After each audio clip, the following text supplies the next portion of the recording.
जय हिंद friends, I am Shubham. Welcome to my YouTube channel SM study guru. जी हाँ दोस्तों, बहुत ही बड़ी खुशखबरी है। उत्तर प्रदेश भर्ती एवं प्रोन्नति बोर्ड लखनऊ ने 3 बैक टू बैक नोटिफिकेशन जारी कर दिए हैं, जिसमें कि आपका देखिए पहला जो नोटिफिकेशन है वो रेडियो संवर्ग में प्रधान परिचालक या फिर प्रधान परिचालक यांत्रिक, उसकी जो वैकेंसी निकाली है उसकी 936 पोस्ट पर हेड ऑपरेटर की वैकेंसी निकाली है।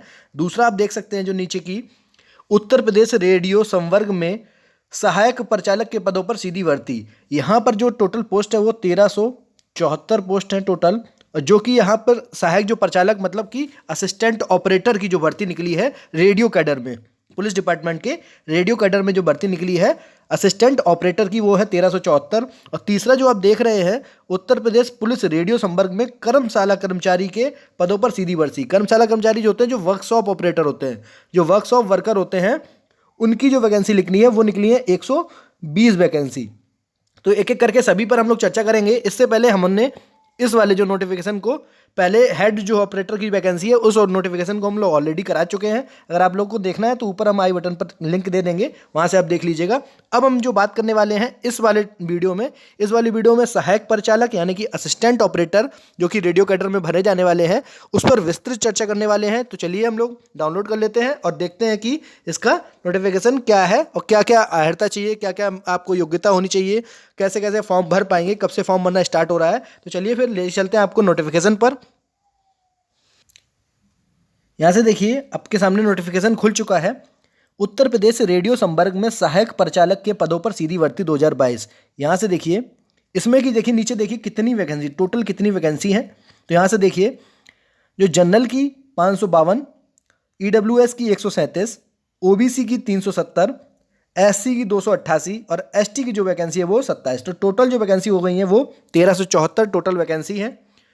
उसमें से जो आपको सापेक्ष क्षैतिज हॉरिजेंटल जो आरक्षण मिलने वाला है उसमें स्वतंत्रता संग्राम सेनानी 27 पदों पर, भूतपूर्व सैनिक 68 पदों पर, जो महिलाएं होने वाली हैं वो होने वाली हैं 274 पदों पर इनकी भर्ती की जाएगी। उसके बाद हम लोग यहाँ पर देख लेते हैं जो जो मेन इंपॉर्टेंट चीज़ें होंगी वो हम लोग यहाँ पर बिल्कुल डिस्कस करते हुए चलेंगे और लास्ट में आपका एक भी डाउट इससे रिलेटेड नहीं रह जाएगा। फिर भी अगर कोई दिक्कत आ रही है तो आप कमेंट करके हमसे पूछ सकते हैं। यहाँ पर सबसे पहले बात कर लेते हैं कि रजिस्ट्रेशन स्टार्ट कब से होने वाले हैं। तो रजिस्ट्रेशन जो स्टार्ट होने वाले हैं वो 20 जनवरी, आगे आने वाली जो 20 जनवरी है, 20 जनवरी 2022 से स्टार्ट होंगे और जो इनकी अंतिम तिथि होगी वो 28 फरवरी 2022 तक ये फॉर्म चलने वाले हैं। इनकी रजिस्ट्रेशन की भी लास्ट डेट 28 है, इनकी जो पेमेंट की भी लास्ट डेट 28 है। तो आप बिल्कुल पेमेंट और सबमिट करने की भी लास्ट डेट 28 है। तो 28 लास्ट डेट है, 28 मतलब सभी के प्रॉस्पेक्टस में अगर देखा जाए तो 28 ही लास्ट डेट है। उसके बाद नेक्स्ट अगर हम लोग देखते हैं कि कितना शुल्क रखा गया है, तो आवेदन शुल्क जो रखा गया है वहाँ देखिए 400 रुपये, 400 रुपये शुल्क रखा गया है और किसी को भी कोई छूट नहीं है, सबके लिए सेम, 400 रुपये ही शुल्क रखा गया है। चाहे वो किसी भी कैटेगरी से बिलोंग करता हो उसके लिए, सभी के लिए ये 400 रुपये ही है। उसके बाद हम लोग बात करते हैं जो भी इंपॉर्टेंट चीज़ें होंगी। यहाँ पर सबसे इंपॉर्टेंट जो है वो शैक्षिक अर्हता, मतलब आपकी योग्यता क्या होनी चाहिए इस फॉर्म को भरने के लिए। तो देखिए साफ सा लिखा है, भारत में विधि द्वारा स्थापित बोर्ड, यानी कि किसी भी बोर्ड से आपने भौतिक एवं गणित विषयों सहित, मतलब फिजिक्स और मैथ जो आपका सब्जेक्ट रहा हो इंटरमीडिएट परीक्षा में, अथवा सरकार द्वारा उसके समकक्ष मान्यता प्राप्त कोई भी परीक्षा उत्तीर्ण की हो। अगर देखिए इंटरमीडिएट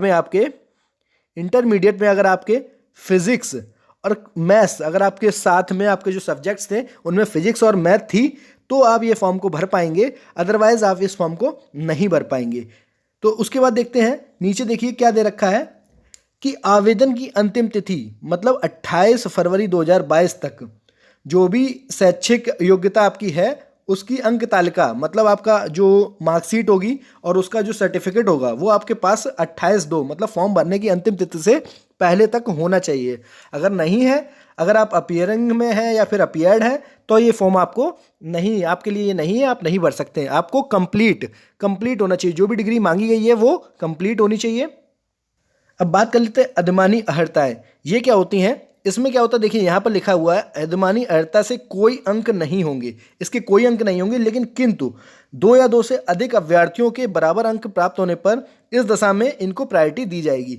यानी कि अगर मान लीजिए कोई 2 कैंडिडेट हैं, उनके सेम अंक सेम नंबर्स आ गए हैं, तो किसको जॉब मिलेगी, किसको नहीं मिलेगी? जिसके पास डोएक का ओ लेवल का सर्टिफिकेट होगा, या फिर प्रादेशिक सेना में न्यूनतम 2 वर्ष की अवधि तक सेवा की हो, या फिर उसके पास एनसीसी का बी सर्टिफिकेट हो। इन तीनों में से अगर उसके पास कुछ भी होगा, या फिर मान लीजिए आपके पास दो, एक चीज़ आपके पास भी, एक चीज़ उसके पास भी हो सकता है उसके पास कोई 2 चीज़ें हो, तब वहाँ पर आपको वेरिएशन करा जाएगा। जो भी सिलेक्शन का क्राइटेरिया होगा वो डिपेंड इसी पे करेगा। अगर आपका कोलैप्स कर रहा है, सेम नंबर के जान पे कोलैप्स कर रहा है, तब यहाँ पर प्रायोरिटी इनको दी जाएगी जिनके पास ये चीज़ें अवेलेबल होंगी।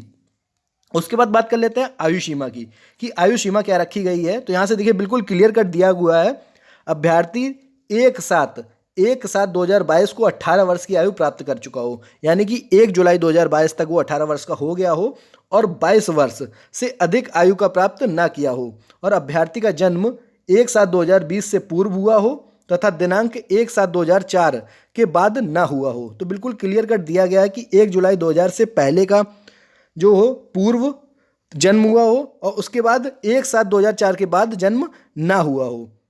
तो यहाँ से बिल्कुल क्लियर कट दिया गया है। यहाँ पर 18 साल मिनिमम एज है, और मैक्सिमम एज जो दे रखी है वो दे रखी है आपकी 22 साल। अगर यहाँ बात करें, परंतु अगर SC ST OBC उच्चतर दिशाओं में अधिक वर्ष अधिक होगी, जिनकी रिक्तियों की अधिसूचना समय अधिनियम लागू होने की विशिष्ट अर्थित की जाएगी। और जो मोड ऑफ एग्जाम होने वाला है वो ऑनलाइन लिखित परीक्षा होने वाली है। यहाँ पर 400 अंकों की ऑनलाइन परीक्षा होने वाली, जिसमें कि सामान्य हिंदी के 100 अंक, विज्ञान और सामान्य ज्ञान के 100 अंक, संख्यात्मक और मानसिक योग्यता इसके भी 100 अंक, और उसके बाद आपके मानसिक अभिरुचि यानी कि रीजनिंग के 100 अंक। टोटल इसी तरह 100 अंकों के 4 अलग अलग पैटर्न होंगे, 4 अलग अलग आपको होंगे, उसमें से आपके टोटल 400 अंकों की ये परीक्षा होने वाली है। और जो आपका टाइम मिलने वाला है वो आपको मिलने वाला है 2.5 घंटे, यानी कि 150 मिनट आपकी टाइमिंग रहने वाली है। उसके बाद यहाँ एक चीज़ देख लेते हैं, बहुत ही इंपॉर्टेंट जो यहाँ पर दे रखा है।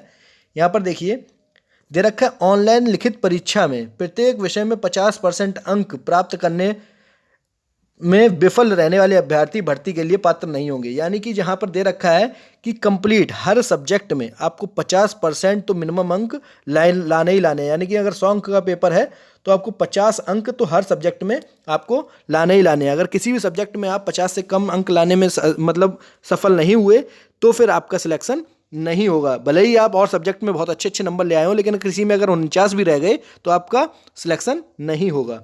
तो बहुत ही इंपॉर्टेंट चीज़ है, इसको आप बिल्कुल ध्यान में रखते हुए चलिएगा। और देख लेते हैं, अगर यहाँ पर किसी तरीके की कोई नॉर्मलाइजेशन होगा, किसी तरीके का कोई दिक्कत आ रही है, मान लीजिए 2-3 सिम्टम 4 सिम्टम पेपर हुआ, पेपर टफ ऊपर नीचे हुआ, तो यहाँ पर आपका नॉर्मलाइजेशन भी होना है, वो भी इस फॉर्मूले पे आधार पर नॉर्मलाइजेशन किया जाएगा। उसके बाद अगर हम लोग बात कर लें दस्तावेजों की समीक्षा और शारीरिक मानक जो परीक्षा होगी, उसमें क्या है, तो उसमें पुरुष अभ्यर्थी जो होंगे उनके लिए देखिए ऊंचाई मतलब लंबाई ये कितनी दे रखी है। तो मान लीजिए यहाँ पर जनरल OBC और SC इन तीनों कैंडिडेट्स के लिए 168 सेंटीमीटर जो ऊंचाई होगी वो पुरुष के लिए होगी, और अगर ST का कोई कैंडिडेट है तो उसकी ऊंचाई हो जाएगी 160 सेंटीमीटर। और यहीं अगर हम लोग बात कर लें उसके बाद सीना, तो सीना का तो सबको यहाँ से वैसे ही क्लियर होगा, कम से कम हो जाएगा 79 और बिना फुलाए, और कम से कम 84 फुलाने के बाद में, मतलब बिना फुलाए 79 होना चाहिए और फुलाने के बाद में 84 होना चाहिए। 5 सेंटीमीटर सीने का फुलाव अनिवार्य है। यहाँ से देखिए सीना का जो फुलाव है वो 5 सेंटीमीटर अनिवार्य है। अगर हम लोग यहाँ बात कर लें महिलाओं के लिए, तो महिलाओं की जो ऊंचाई होनी चाहिए, महिलाओं की जो लंबाई होनी चाहिए वो होनी चाहिए SC OBC और जनरल कैंडिडेट्स के लिए 152 सेंटीमीटर। अगर महिला ST है तो उसके लिए लंबाई होनी चाहिए 147 सेंटीमीटर, और महिला अभ्यर्थियों के लिए न्यूनतम जो वजन है वो 40 किलोग्राम होना चाहिए। उसके बाद देख लेते हैं जो इंपॉर्टेंट चीज़ है यहाँ अगर हम लोग बात करें शारीरिक दक्षता परीक्षा, तो यहाँ पर देखिए, यहाँ पर इसमें क्या दे रखा है, 4.8 किलोमीटर की रनिंग होगी मेल कैंडिडेट्स के लिए, और उनको टाइम कितना मिलेगा, 28 मिनट का टाइम दिया जाएगा। जबकि यहाँ पर अगर फीमेल कैंडिडेट है तो उनको 2.4 किलोमीटर की रनिंग होनी है और 16 मिनट का उनको टाइम दिया जाने वाला है। उसके बाद यहाँ पर हम लोग इम्पोर्टेंट जो है वहाँ पर जो आप एज रिलैक्सेशन होगा उसमें देखिए, उसमें OBC को 5 साल की छूट दी जाएगी, SC को 5 साल की छूट दी जाएगी और अन्य पिछड़ा वर्ग उनको भी 5 साल की छूट दी जाएगी। यहाँ पर और एक चीज़ और, यहाँ पर जो भूतपूर्व सैनिक हैं, भूतपूर्व सैनिक हैं उनको 3 ईयर्स का वो दिया जाएगा, रिबेट दिया जाएगा या छूट दी जाएगी। उसके बाद देखते हैं आगे। यहाँ देखिए क्या दे रखा है, अभ्यर्थियों के लिए महत्वपूर्ण सूचना। ऑनलाइन आवेदन करते समय अभ्यर्थी के पास अभिलेख होने अनिवार्य हैं, जो अभ्यर्थी द्वारा आवेदन करते समय स्कैन व आवेदन पत्र के साथ अपलोड किए गए हैं। यानी कि जो भी आपने डॉक्यूमेंट्स लगाए हैं वो आपके पास होना अनिवार्य हैं। यहाँ से देखिए पहले भी, इससे पहले भी बताया जा चुका है, जो शैक्षिक अर्हता संबंधी अभिलेख यानी कि अंक पत्र और प्रमाण पत्र आपके पास होना चाहिए। जबकि जो डेट दे रखी है 28 फरवरी तक जो भी आपकी शैक्षिक योग्यता मांगी गई है वो आपकी कंप्लीट होनी चाहिए। ये नहीं कि आप पेयरिंग में है, आपने फॉर्म भर दिया और आप सोच रहे हैं कि जब तक पेपर होगा तब तक मेरा रिजल्ट आ जाएगा, तो वो यहाँ मान्य नहीं किया जाएगा। अगर आप यहाँ पर किसी तरीके का अगर आप सर्टिफिकेट लगाते हैं, यानी कि O लेवल का सर्टिफिकेट लगाते हैं या फिर NCC का सर्टिफिकेट लगाते हैं, तो ये आपके पास होना चाहिए। मूल निवास प्रमाण पत्र, ये आवेदन पत्र जमा करने की अंतिम तिथि तक निर्गत होना चाहिए, मतलब बना हुआ होना चाहिए। ये नहीं कि आपने क्या कही जाती है, अभी है नहीं, आपने लगा दिया EWS मेरे पास है कि मैं बाद में बनवा लूँगा, ऐसा नहीं है। जो भी चीज़ आप डॉक्यूमेंट्स लगा रहे हैं वो आपके पास ऑलरेडी होना चाहिए।